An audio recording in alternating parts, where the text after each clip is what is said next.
يابا شلونكم؟ اليوم وصفتنا ولا بيتزا. اكو احد ما يحب البيتزا؟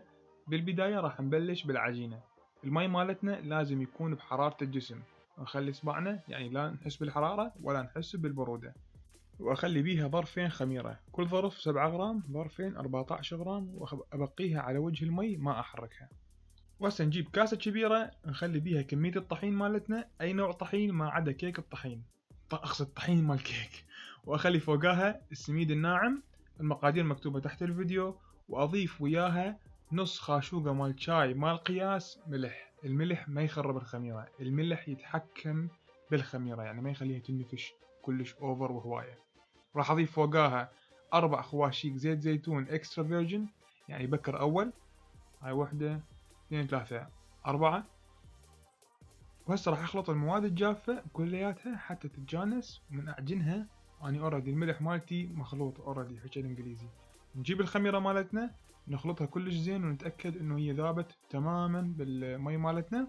هسه راح يبدي شغل الثقيل، سكينة بيدي واضيف المي مال الخميرة مالتنا واخلط بالسكينة. اني افضل السكينة لان ما تلزق والعجينة ما تضوجنا بالايد او بالخاشوقة او بالشوكة، ما احبها. سكينة درجة اولى بهذا الشغل. طبعا راح تنلاص ورا شوية، شيلها خليها على الميز، اعجنها بيدك، ما يفيدك غير ايدك. طبعا اكيد دلال لازم تتدخل بالعجينة وتشيكها وتتعلم شلون تعجنها، بس الطريقة هاي غلط. راح نعجنها بهاي الطريقة حتى الجلوتين مال العجينة يتفاعل ويصير عندنا عجينة مطاطية. اهم شي بالبيتزا عجينة مطاطية. نجيب كاسة زيت زيتون بكر اول حتى ما تلزق عندنا العجينة. نشيل العجينة ونخليها بالكاسة، نغلفها كلش زين ونشيلها ونخليها بمكان دافي ترتاح ساعة. وهسه بين ما ترتاح العجينة لازم ننظف ونطلع الميز مالتنا جديد. ولا ها شلون صار؟ بعد ساعة راح نفتح العجينة مالتنا ونخلي على ايدنا شوية زيت زيتون حتى ما تلزق عندنا العجينة بيدنا، ونطلعها نخليها على الميز. طبعا اني احب اقيس قطع العجين مالتي حتى البيتزا كلها تطلع مستوية متساوية، بس انتم تقدرون تسووها بيدكم. هسه راح اقفلها للعجينة، عشان دا اقفلها هيك بيدي مثل ما نسوي بالخبز، اللي يخبزون يعرفون الطريقة. وراح ادفعها واسحبها، هاي تشد الوجه مال العجينة ويبقى العجين مالتنا مشدود. نخليها بصينية مليانة طحين حتى ما تلزق وتنلاص بعدين. ونغلفها همينة كلش زين ونشيلها نريحها ساعتين 3 4 او بالثلاجة 24 ساعة. هسه راح نسوي الصوص مال الطماطم مالتنا، طماطم معلبة بدون قشر. اخلي وياها شوية بصل، هذا مو شوية هواية، واخلي وياها فص ثوم، شوية كبير هذا فص ثوم. زيت زيتون همينة بكر اول مهم، بيتزا ايطالية كلها زيت زيتون. على حظي خلص زيت الزيتون فراح اجيب العلبة كلياتها.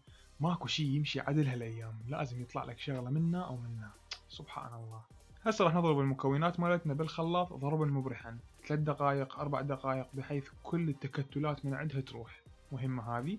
نصب الخليط مالتنا بجدر صغير ونخليها على النار نطبخها 3 دقائق الى 4 دقائق. باعوا شلون صار لونها احمر والريحة تخبل، لازم يبرد وبعدين نستعمله. باعوا العجين مالتنا واو رهيب، الانتفاخة مالته توب توب توب. شوية سميد خشن على اللوح مالتنا وراح نبدي نفرد بيه العجينة حتى ما تلزق العجينة ونضوج من عندها. أنا أحب العجينة مالتي تكون بيها أطرافها ثخينة مثل البيتزا نابولي الإيطالية.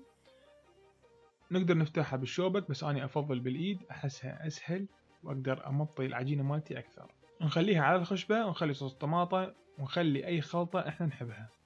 هسه راح نشويها، مهمة أشيلها أزحلقها على فرن حار نار وبي حجر مال بيتزا.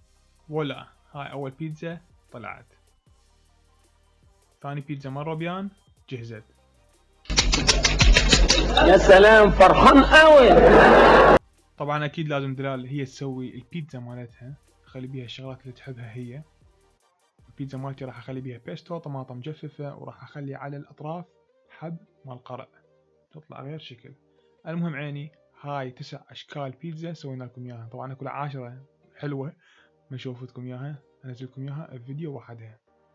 وأكيد ما راح أخلي الفيديو هذا ينتهي قبل ما أجرب البيتزا هذه قدامكم. راح أقطعها 4 أقطاع بالبيتزا سلايسر، حكي الإنجليزي. وهسه راح ناكل أول لقمة. باع العجينة واو، شنو تخبل لقمة ثانية. أوف، العجينة لوز رهيبة، ممتازة ممتازة ممتازة. وين رايح عمي؟ نسيت الشغلة. ايه شكرا. وصديقي اللي يشوف الفيديو انت هسه هذا وصلت هاي المرحلة من الفيديو، فاعلم ان انت جوعان كلش هواية. قوم روح اكل لك فد شغلة احسن ما قاعد تفرج يوتيوب. في مال الله.